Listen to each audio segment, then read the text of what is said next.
A very, very good evening. Warm welcome to Dan Really Likes Wine, presented by Pick n Pay. Thank you for joining us in what feels like winter, certainly here in Johannesburg. I mentioned it got a bit chilly on the show last week on Thursday.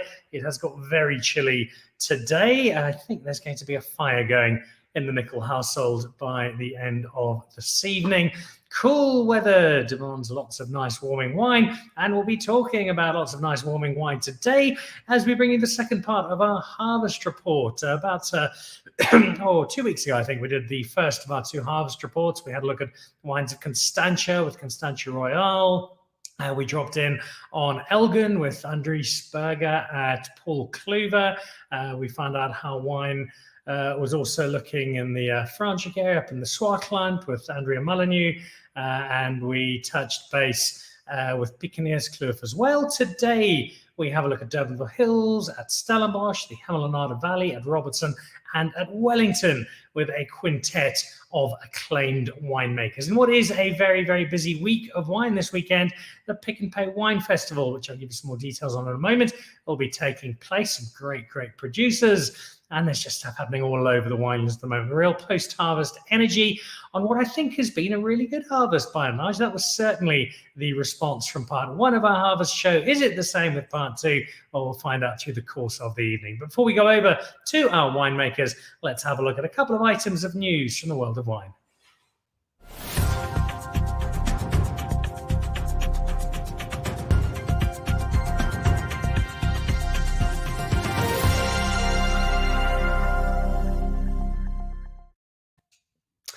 The Pick n Pay Wine and Food Festival is this weekend. 200 Rand a ticket, 260 Rand if you are getting yourself a ticket with some time in the tasting room. And on Saturday, that might even include me. I'll be down there on Saturday and enjoying some great wine. 35 different wine estates, including, amongst others, there will be Takara there, Thelema there, Waterford are there, Warwick are there, the guys from Lavenir are there.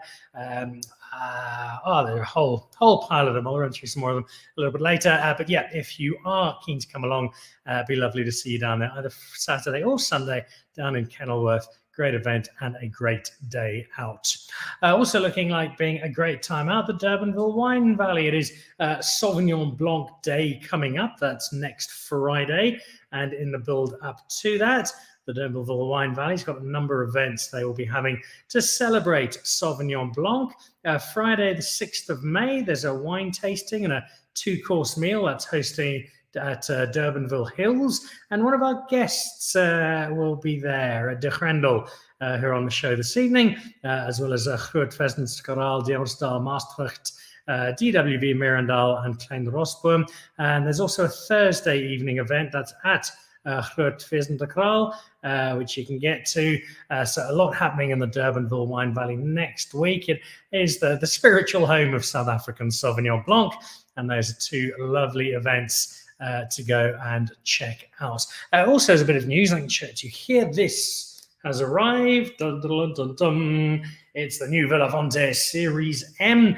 And on the 3rd of May, Mike Radcliffe will be joining me on the show ahead of the official launch of the Villafontes. That is next Monday. I'll be talking through that with him. And we've also got Aarde Badenhorst on the same show. So that promises to offer some great, great wine conversation. Great wine conversation on the cards for today with 5 winemakers who I hold in very high regard, but have also become friends over the years. And so it's a very, very warm welcome from the heart of Wellington.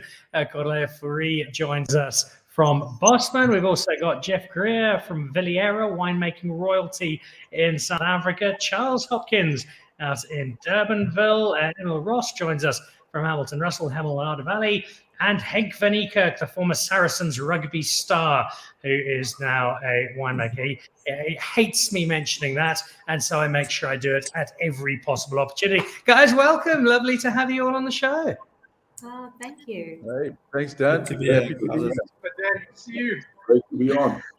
Well, let's head over to Wellington to start with and say a special hello to Corlea. Lovely to have you back on the show and chatting to us, Corlea. Wellington and 2022. Give us a sense of what your harvest was like. Well, the best thing about it basically is that in comparison to many of my colleagues, harvest is over. You know, it's one of those things where as a winemaker, you look forward to it so much. You know, it's this once in a year event, and we all get so geared up for it.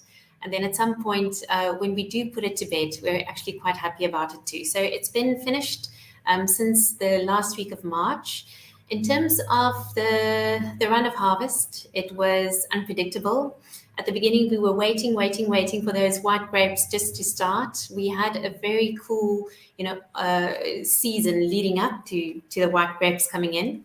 And at some point in February, we had a little bit of a warm spell, and then the red grapes actually kept to their usual pace. So at some point, there was quite a lot of white and red coming in. But in the end, finished almost in the same way we would normally. So late start, a normal end, and beautiful wines in the cellar. The guests we had on the first half of the harvest report, speaking from Constantia and from Elgin and from other corners of winemaking South Africa, the general consensus was, like yours, a very long harvest, but also a harvest that saw the combination of quality and quantity. And we don't always get that. Sometimes there's loads of grapes, but maybe not quite as good as other years, and sometimes not too many grapes, but gee, they're good. Would that apply to Wellington? Lots of grapes and they're all looking pretty strong? Yes, I think, obviously we always work with 5-year average in terms of just seeing where we are. But obviously, very recently we still had the onslaughts of, a drought. So anything at this point, is looking good. But that being said, we actually did a few little, tons more than last year. So all in all, the financial manager is happy, the viticulturists are happy. And then in terms of the quality that we have seen, the early indications are great. All right, 1 from 5. What wine is going to shine? Well, we'll find out from Corlea in a moment. Let's head just down the road and into Stellenbosch, where Jeff Grier joins us, I think for the first time since last year's Capital Seek Day. So lovely to have you back on the show, Jeff. It's a big ask to cover all of Stellenbosch, but if anybody is geared to do it, it is you. What's your general feel for the Stellenbosch harvest for 2022? Hi, Dan. Yes, I think I echo the sentiment that there's been a slight uptick in quantity along with quality. And I think most of the Stellenbosch farmers are pretty happy about the way the harvest progressed this year. And we had a cool winter last year and a really good spring. There wasn't too much wind, and that allowed the flowering to occur pretty well, and that meant that we didn't lose crop during the flowering period. And then the regular sort of weekend rain that we had right up to December allowed the groundwater to maintain a reasonable size harvest. And then, of course, it dried out and started becoming warmer. We had quite a few hot days, but they were never in groups of more than 3 or 4 at a time. So we ended up having cool days that kind of relieved the stress on the vineyards.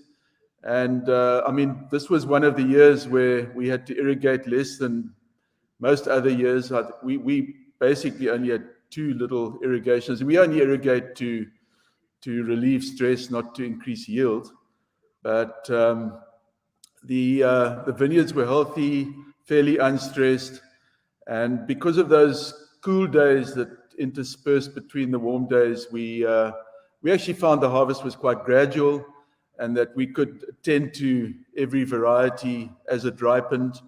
And we were never under extreme pressure, but what it did do was extend the harvest. So we ended up with quite a long harvest. But at the same time, there was not any kind of serious pressure. And we do get grapes from a few other areas in Stellenbosch. And I think in general, what I'm saying is true for the region of Stellenbosch. Although we on the north side,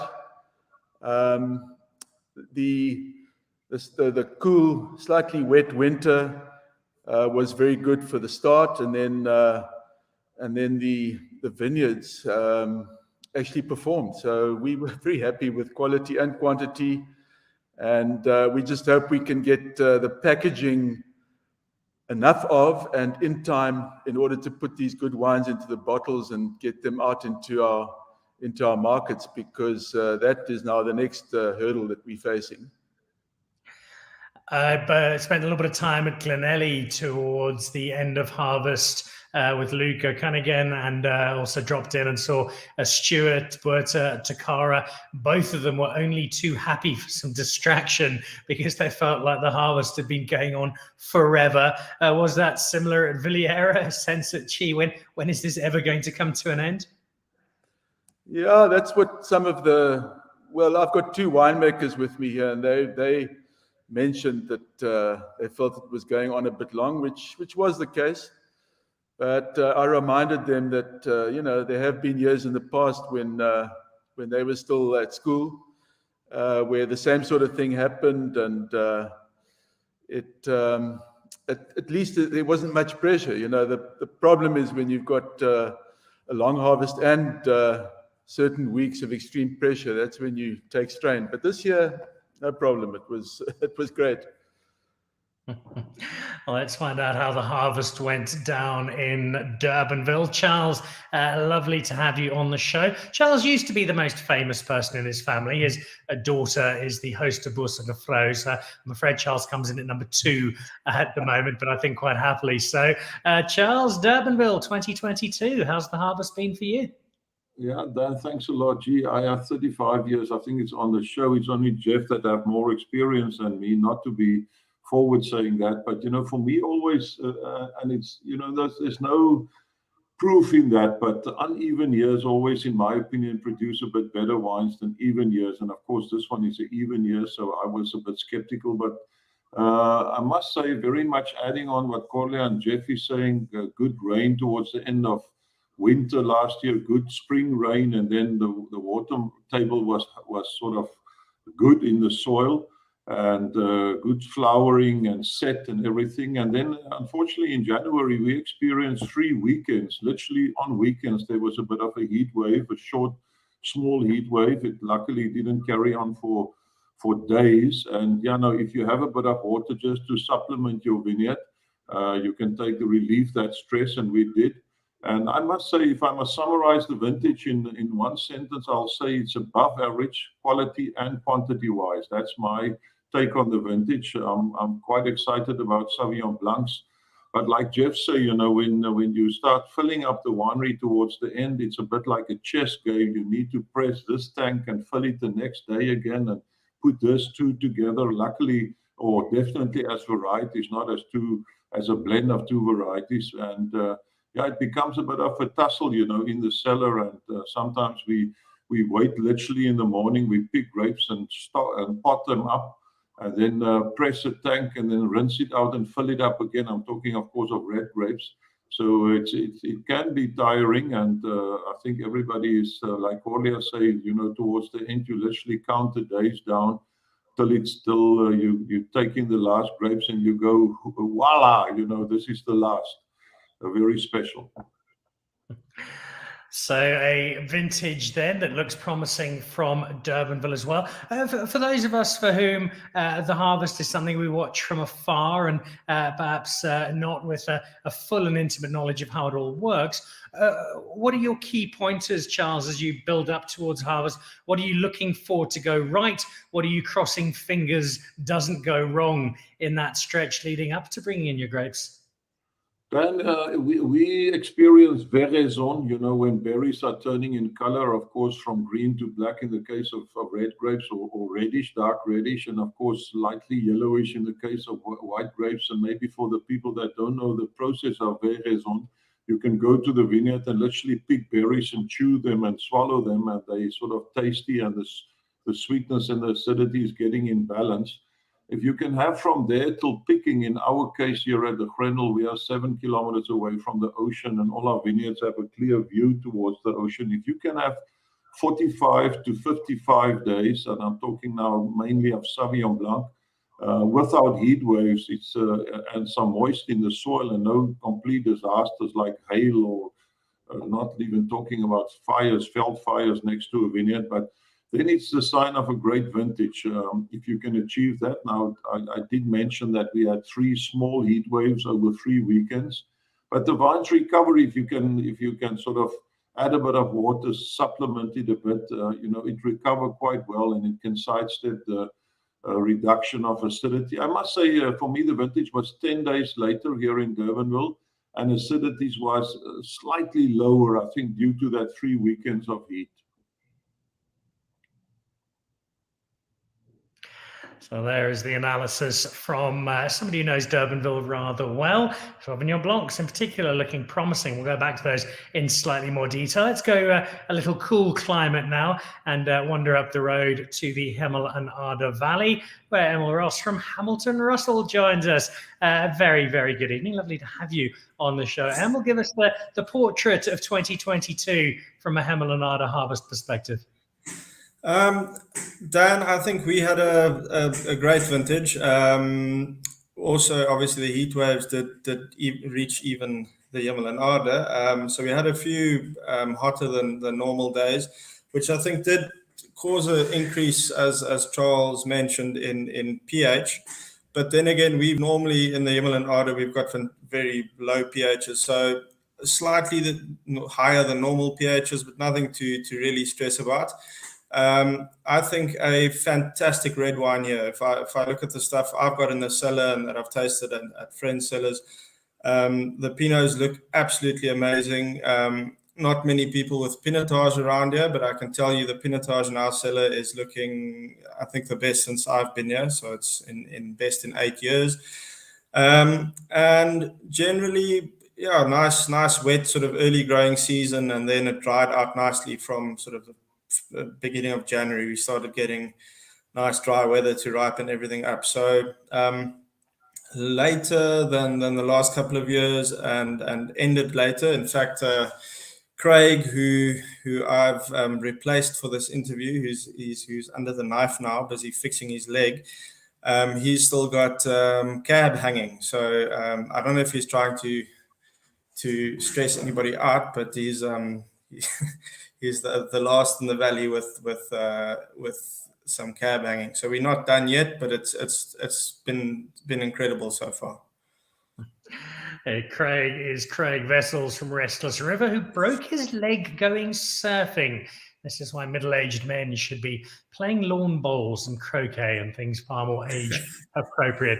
We wish Craig a swift recovery, and we'll have him back on the show just as soon as that recovery allows. Emul, you're now the 4th person in a row to reference this extended period of harvest. Is this just a one-off, or do you think that this is a nudge in a different direction for you, possibly for all of South Africa, as the dreaded spectre of climate change hangs over us all? No, I don't. I think it's very difficult to in one vintage call that. It was just a vintage, I think, where soils were quite cold. Everything took a bit longer to get going, and then certainly across some varieties like Sauvignon Blanc for us took quite a while to actually accumulate sugars, and we actually picked at relatively low sugar levels, but then got very nice conversion rates of sugar to alcohol. So I think where I personally was quite stressed in the beginning of harvest with acid levels and sugar levels and everything. Now that the wines are actually finished fermenting and in tank, they look much better than we anticipated. So we've been getting heat waves for many years. I remember, I think it was 2008, there was also quite a few heat waves when I was still in Franschhoek. So it's that they happen. I wouldn't call it climate change just yet.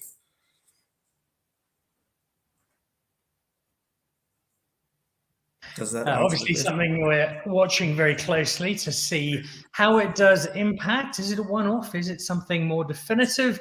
Well, time will tell. Let's go over to our final region and Robertson. And I'm just saying a WhatsApp here from Henk Dan. Please don't mention again that I was a professional rugby player at Saracens. Don't mention all of the Man of the Match awards I got and how I was spoken of as the original Bob Skinstad. So we won't mention any of that. Instead, we'll stick with wine. Henk, lovely to have you back on the show. How's Robertson looking in 2022? Dan, thanks for the invite. Good to see all of you. Robertson's looking great. Was definitely, I think, a very good harvest. We're definitely very happy. If only I knew earlier that it would be so late, I could have spent more time hanging around in Plek in January.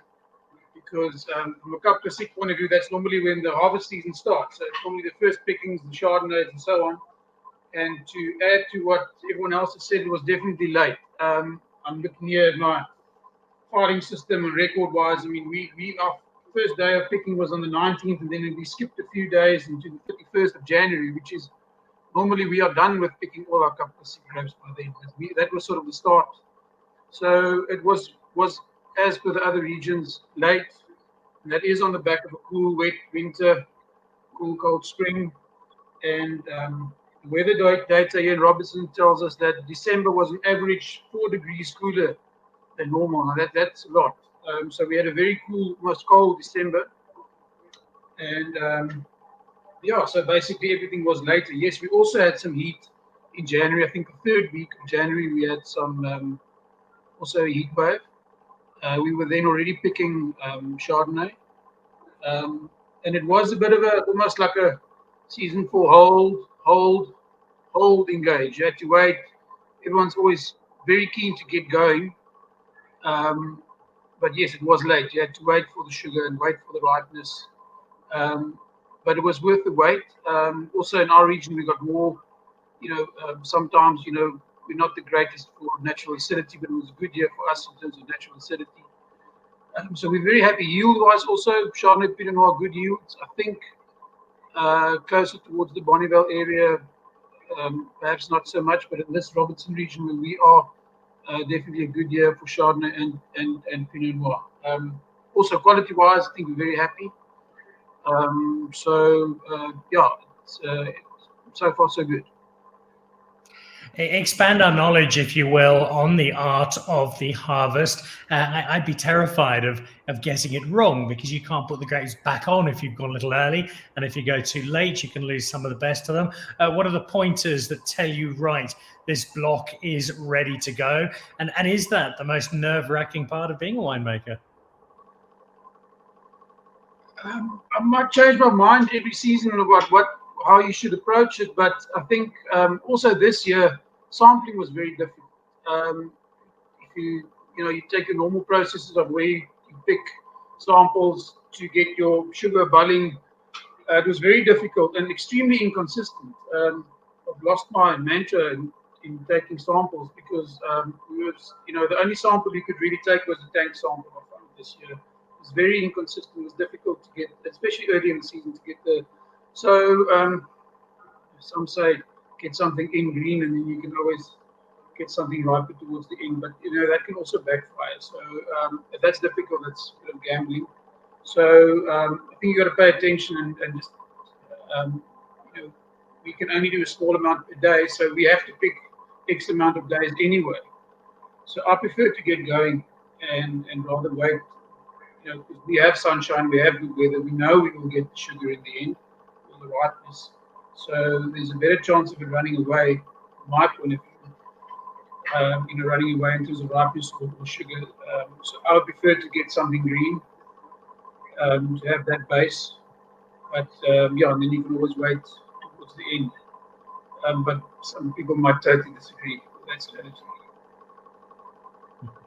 It's a combination of know-how, gut feel, and the occasional roll of a dice.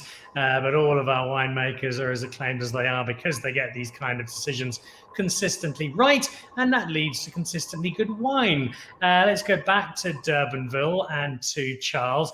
Charles, you mentioned that the Sauvignon Blanc in particular was looking really, really exciting. Talk to us about some of the other wines you produce. What for you is looking like it's also got some real promise for 2022?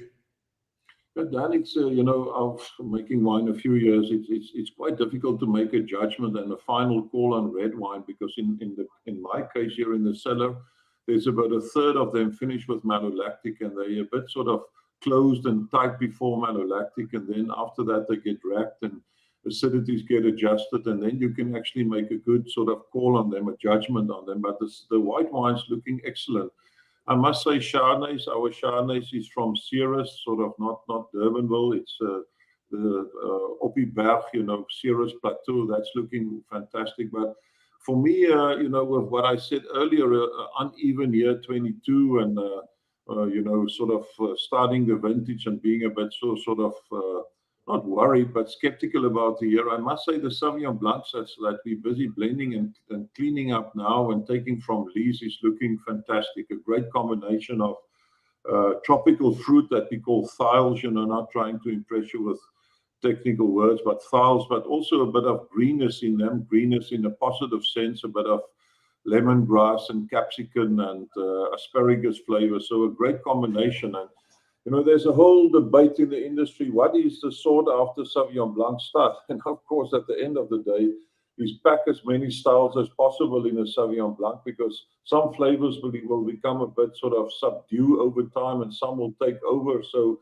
don't go for a one-dimensional style. See if you can pack 2 or 3 styles in your Sauvignon Blanc. And I must say, the first wines we bottled, can you believe it? I think it's the first time in my time that we bottled Sauvignon Blanc in April, and it's looking really promising, really, really promising. There's generally a rush, particularly up here in Johannesburg, to get your hands on the first Sauvignon Blanc of the year. Has any of yours, any of the other Durbanville Sauvignon Blanc hit the market yet from 2022's vintage?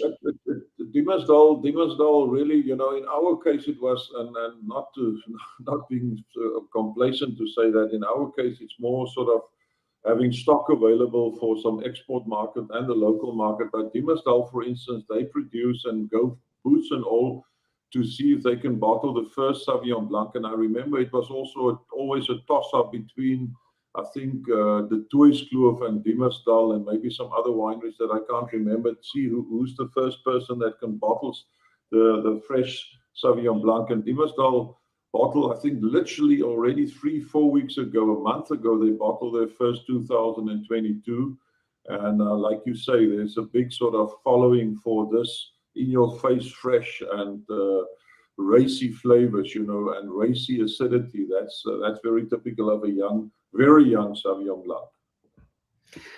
The expectation, again, from a certain part of the market is not just to get the first Sauvignon Blanc, but also a certain style. And particularly, Sauvignon Blanc does have a real following in terms of how it is made. People seize on one, they absolutely love it. How much do you have to focus every year on keeping up a de Grendel style when perhaps the vintage, the conditions would suggest that the wine might be geared to a slightly different expression? No, Dan, we, our vineyards is sort of, we always have young vineyards that's coming in production, but I think the biggest chunk, the biggest percentage of the Sauvignon Blanc is vineyards that's older than 15 years. So they prove themselves, and of course there's a small adjustment to the vintage, all the stuff we just spoke about, slightly later and slightly maybe a 0.2, 0.3 higher pH and maybe a 0.2, 0.3 gram of acidity less. But yeah, we have our specific style with the grapes here from the farm. We focus very much on the tropical style, and that's a bit of skin contact and settling, and then racking the juice and inoculate it and adjust the clarity of the juice back to 80, 90 NTUs. That means adding a bit of the solids back again, and maybe don't ferment it as cold as in the past, where we've literally fermented Sauvignon Blancs at 12, 13 degrees. Now we're fermenting it around 15 degrees, and that's all to promote this file style wine, this tropical style wine. So it's working well. It's been working well for us in the last few years. And it just shows you, Dan, I spoke to Jeff before you join us. It's amazing how the world is sort of blended and gelled into one another. Last year, New Zealand experienced a real small crop due to frost in Marlborough, and a big focus was on South African Sauvignon Blancs. And now the big question mark is, and it's very difficult to plan, do the Brits, for instance, at Waitrose in the UK, do they go back to New Zealand Sauvignon Blanc, or have they become used to and enjoy the South African Sauvignon Blanc? Of course, we hope that, and we're not sort of these negative about New Zealand, but this is amazing how the world is sort of supporting one another and filling up gaps where there's a shortfall. It's really it's not a small country anymore. The whole world is a small place. On the subject of Sauvignon Blanc, look out for a detailed discussion on next Thursday's show. Next Friday is International Sauvignon Blanc Day. So on Thursday, I'll be chatting to Melu Lambert, who's just started off to the Decanter Awards. She was part of the Concours Mondial judging in Portugal, where 4 South African wines received top honours. In the Sauvignon Blanc category, we'll be chatting to all of them.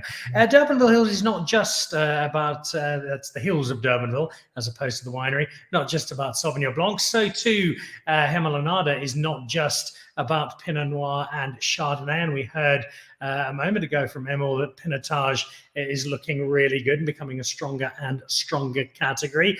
So we're expecting some good wine there. Emul, tell us about the Pinot Noir and Chardonnay expectations for you for this vintage.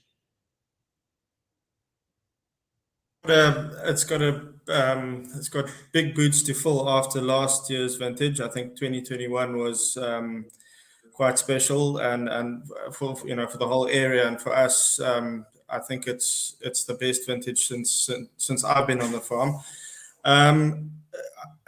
Charles did say that it's difficult to judge a red wine early, and I fully agree. But from a Pinot Noir point of view, I think this year could possibly be even better for us than last year.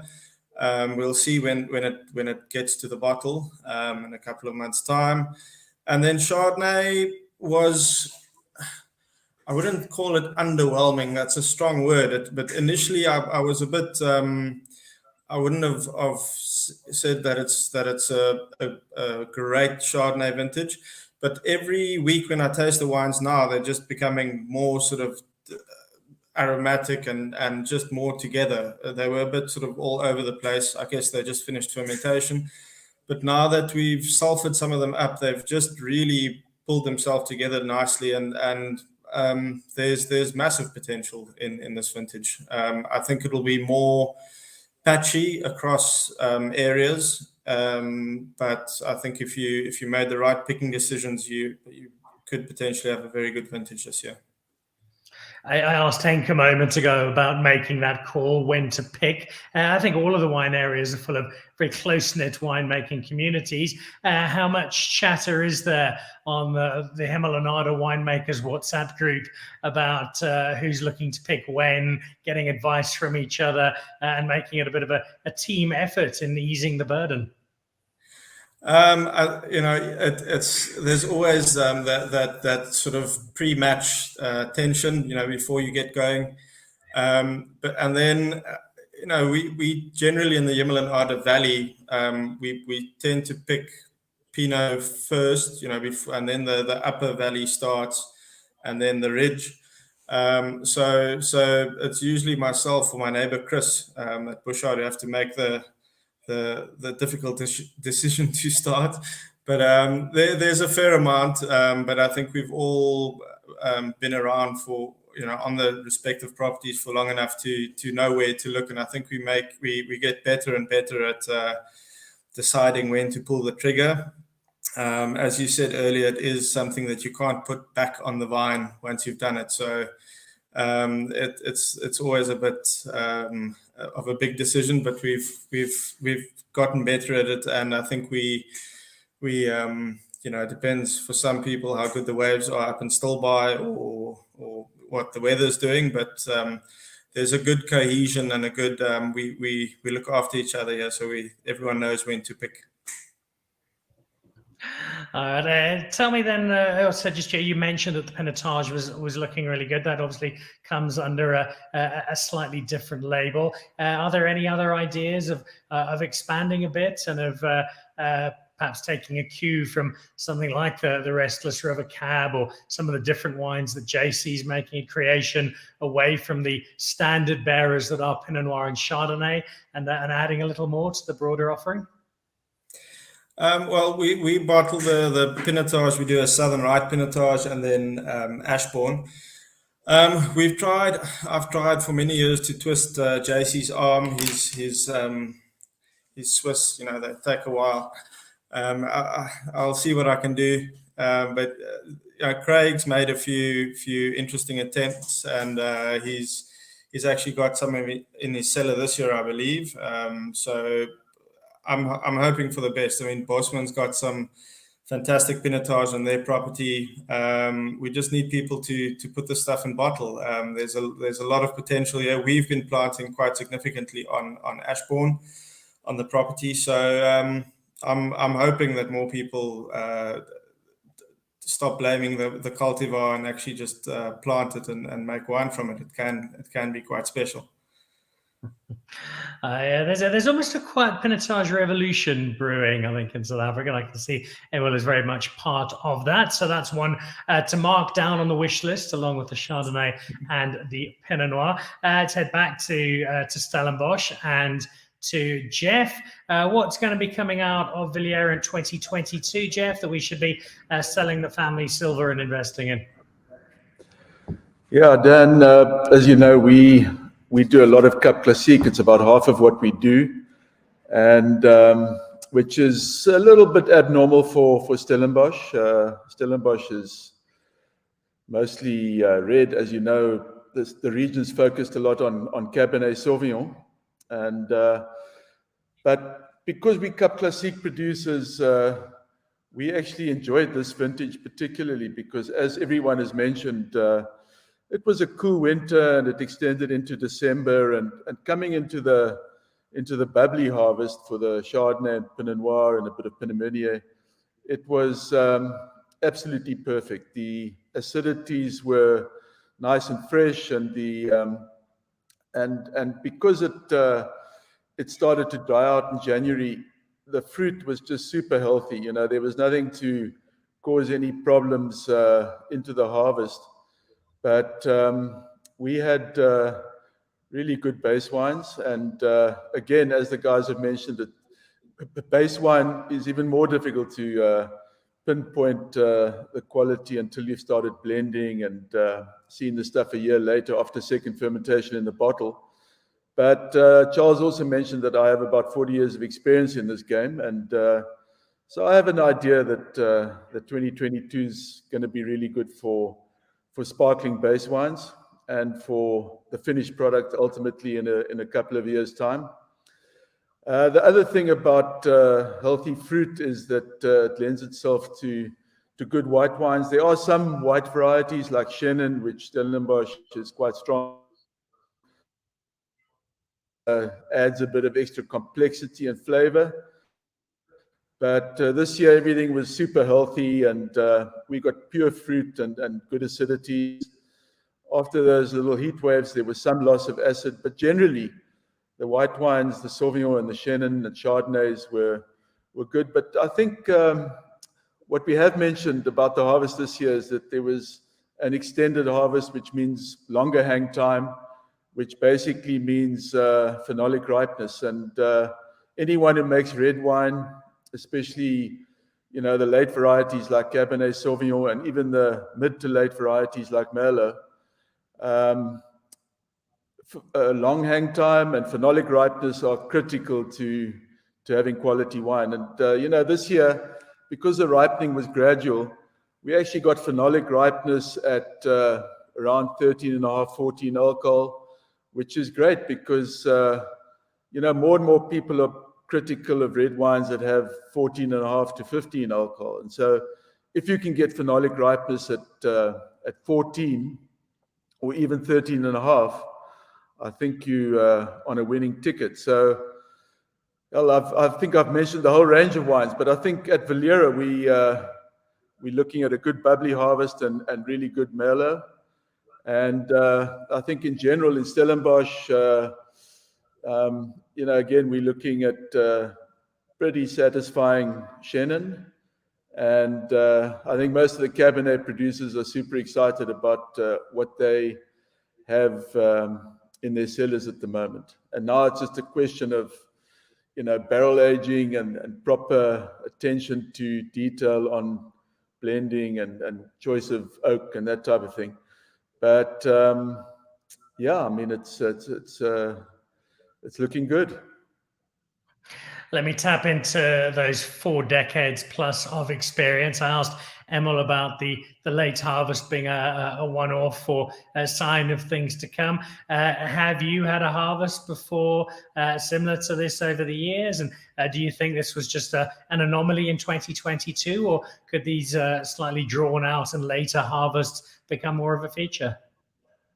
Dan, I think global warming is here, and I think that this is just a slight something against the trend. I mean, we started harvesting with sparkling wine in the sort of 80s. On St. Vincent's Day was our sort of usual start, which is the 21st of Jan. And more recently, like in 2017, at the peak of the drought, we were harvesting on the 5th of January. So, we're talking 2 weeks earlier in the last few years. And this year we went back to about the 14th. So, but it's still a week earlier than it was in the 80s. And so I think no one can underestimate the effect of global warming. And we've seen what it can do in countries like Europe, where the warmer weather causes early budding, and then the frost comes and destroys the buds and reduces the yield incredibly. I mean, last year in Europe there was a 30% reduction in harvest because of spring frost, but that's because it's actually because the climate's a bit warmer. And in South Africa we don't really have a spring frost problem, and I think it was just nice for winemakers to experience a slightly later vintage, but the overall trend is towards picking earlier and understanding how to cope with global warming. I mean, we always say that farming Chardonnay and Pinot Noir, early ripening varieties, and then picking them early for sparkling wine production is the best way of overcoming global warming, because you're actually picking the grapes before they stress out under dry, hot conditions. So we think we've got the answer to global warming, but others are looking at more drought-resistant varieties like, Asetico and Grenache Blanc, Grier, Grenache Noir, those types of varieties. Asetico is amongst the many adventures Gary Jordan is embarking on, and we're hoping to be able to try some of that Asetico in the not too distant future. A view there on Cup Classique in particular. Let's head over to our only making a Cup Classique winemaker on the show. Henk, you heard the words there of Jeff, the early picking and the combating of the warmer conditions. Does that apply to what you get up to in Robertson? Jeff, we have got a bit of a spring frost potential problem in Robertson. We've had some spring frost damage closer to the river areas. But otherwise, Jeff mentioned 2017. Yes, that was a very early year. And also, then you stress, then things happen quickly and they happen fast in the first week of January. And I remember that 2017, but it also ended up being one of the best Cup Classique vintages, definitely for Paul Rene, but also if we look at other producers, the 2017 was a very special year. So we're trying to learn from that, but it wasn't the back of the drought, it was very early. wasn't a slow ripening season, and it was very good quality. Otherwise, yes, tomorrow is our Cup Classic base wine tasting, so that will be very interesting. So then we'll get together and taste base wines from different regions and see what's going on. So looking forward to that. Otherwise, we also now are going to degorge our 2018 later this week, which will be a new vintage, which will release beginning of next month. So our 2017, which we're currently selling, is now officially sold out. It was a very special year. And also, we're looking at possibly shaking things up a little bit. We started, our first vintage was called the Paul Rene Brut. It was always 100% Chardonnay, so it was always actually vintage Blanc de Blanc, but my wife wanted to have Brut on the front of the label and didn't like the wording Blanc de Blanc, she wanted Brut. And so that was our first project, and then years later we developed a Brut Rosé, which was 75% Pinot Noir, 25 Chardonnay, and then onto that a Nectar. But now we are looking, this might be the first year, we are looking at things to possibly do something, a Chardonnay-based Brut, and basically shift what is now Brut Chardonnay into a Blanc de Blanc category. So that's interesting stuff that now things we have to decide now and look at the blending that we're going to do. So that's one or two things that might change. You might see 2-3 years down the line. But otherwise, things are great. I'm looking at a bottle of your Brut Rosé at the moment that I just pulled off the shelves of my cellar. I suspect it's not going to be full for much longer. The fact that you do specific vintages rather than the blended house style means you've got that scope for different years to vary depending on the conditions. What is likely to change for the 2022 vintage in as much as you can see so far? Correct. Wine's always vintage wine, so we try to always say, we're not beer brewers, so every year is different. But we try to stick to the same recipe as much as possible. Obviously, it's not possible, but it's still very early. A lot of things will change from now on, but I think we're happy with if you look at the analysis, we sort of try and get that in balance with other years. So, blending wise, our Blanc de Blanc would always be, a one style, and somehow we've stuck to our recipe in terms of a rosé, which, in terms of the component between Pinot Noir and Chardonnay. So I'm very excited about the 2022 harvest. We try also in terms of Cup Classic and different vintages, because you're picking early. There are less, what is the word, dissimilarities. It's more consistent picking earlier, picking greener. Chances of vintages being having more similar characteristics and profile is more likely than wines that has to go through the whole ripening season, the whole February, March. We always pick in early January, middle January, so it makes it more realistic to have the same style every year. There are fewer things that can go wrong or that can change in the later ripening. Well, that's a 2022 analysis of a specialist Cup Classique house out in Robertson. Henk and his Paul Rene. Let's go back to where we started the show, which is Wellington and Corlea. If Henk only makes his Cup Classique and has a rather small palette with which to work, you have got a rather wide and varied one, Corlea. What is looking really good for you out of 2022 so far? Yes, it is, a very varied opinion. We do work with some 52 different varieties. And but the one thing, which that I'm always going to tell you, is that Chenin is really looking fabulous. It's also basically because it's a very big and important part of what we do. So it does give us the opportunity to be delighted and to be happy about it more often, I think. But that being said, we've all said, that the white wines are looking well at this point, and it's much easier to just tap into what we're seeing. So the Chenin's looking pretty. Just for instance, in terms of water-wise and, thinking about climate change, Nero d'Avola, one of the grapes here in Wellington that we think definitely has a wonderful future in warmer climates, we harvested that a whole month later. And that is basically also tapping into something that I didn't say in my initial harvest report. And that was that in Wellington, where we usually have so little time, I mean, our harvest is usually very fast, very furious in terms of, the generosity of the sun.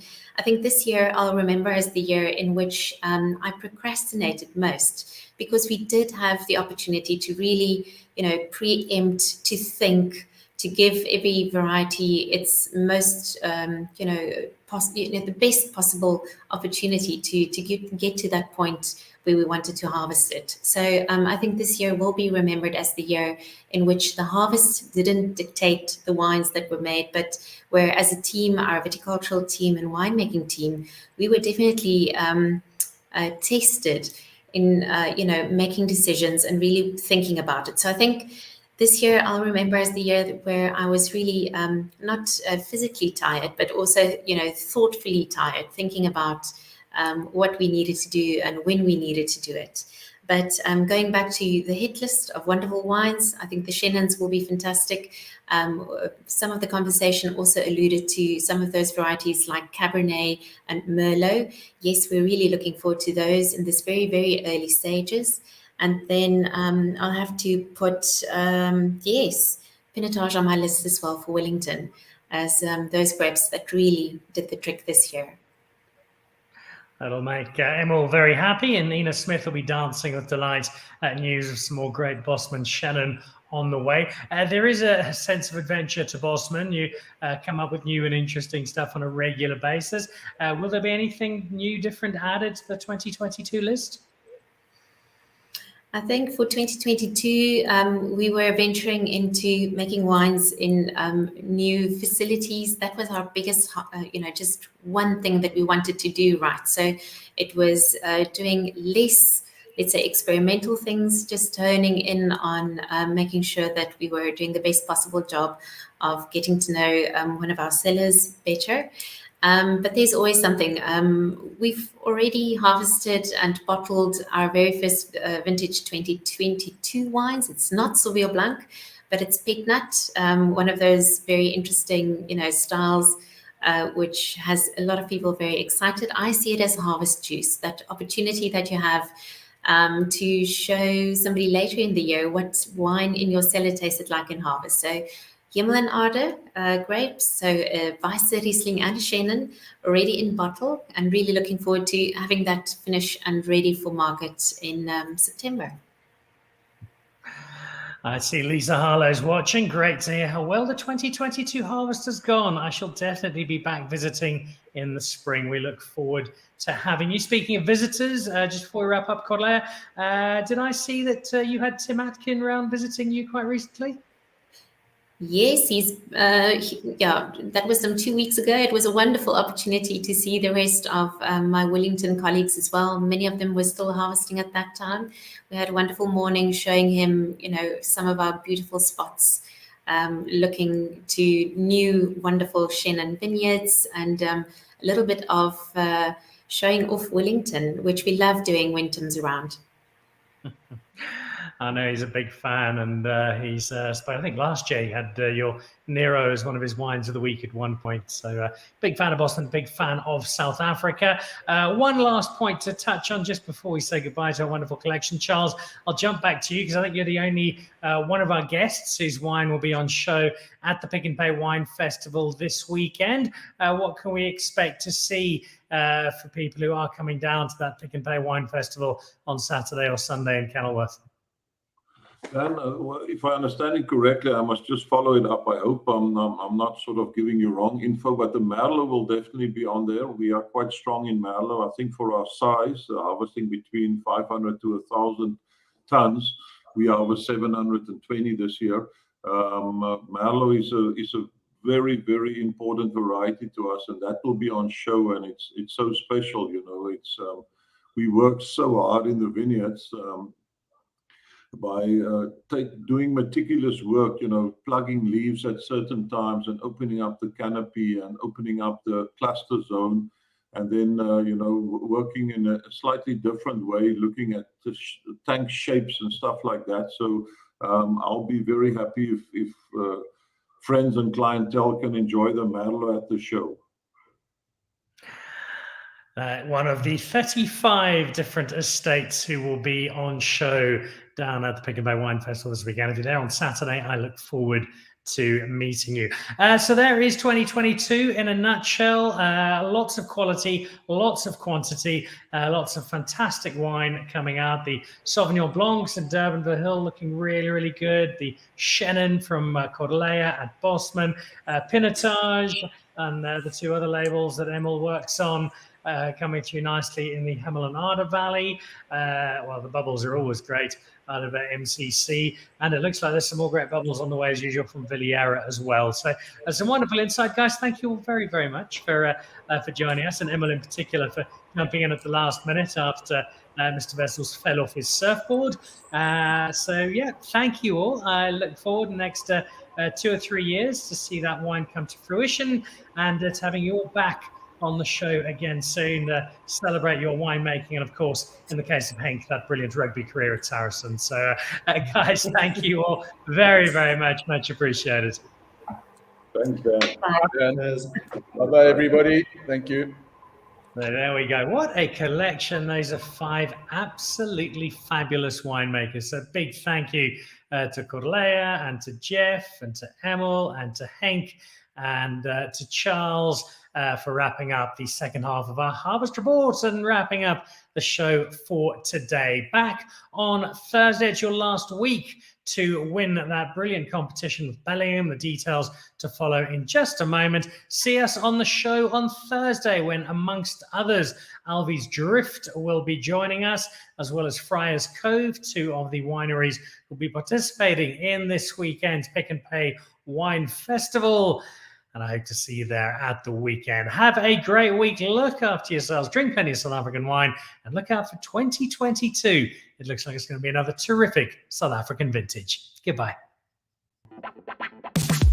This month's competition is brought to you by Bellingham, and it's the chance to head out to Le Croix Francais. That's in the heart of Franschhoek. 4 people, a 5-course tasting menu prepared by Chef Darren Badenhorst, paired with vintage Bellingham wine. Superb food from an absolutely outstanding chef and some really good vintage Bellingham wine. And that is all yours. Simply tell us why on our social media channels you should be the winner of this particular prize. Let us know. And 4 of you could be spending an evening at Le Croix Francais, dining fabulously and drinking wonderful wine. To join the Pick and Pay Wine Club, simply SMS your smart shopper number to 36775. It's absolutely free, and you'll get for yourself 3 times the smart shopper points on every bottle of wine bought. You'll also get a 20% discount on 10 different wines each month, a 25% discount on a case of wine, and a Magnum, some terrific competitions and invitations to awesome events.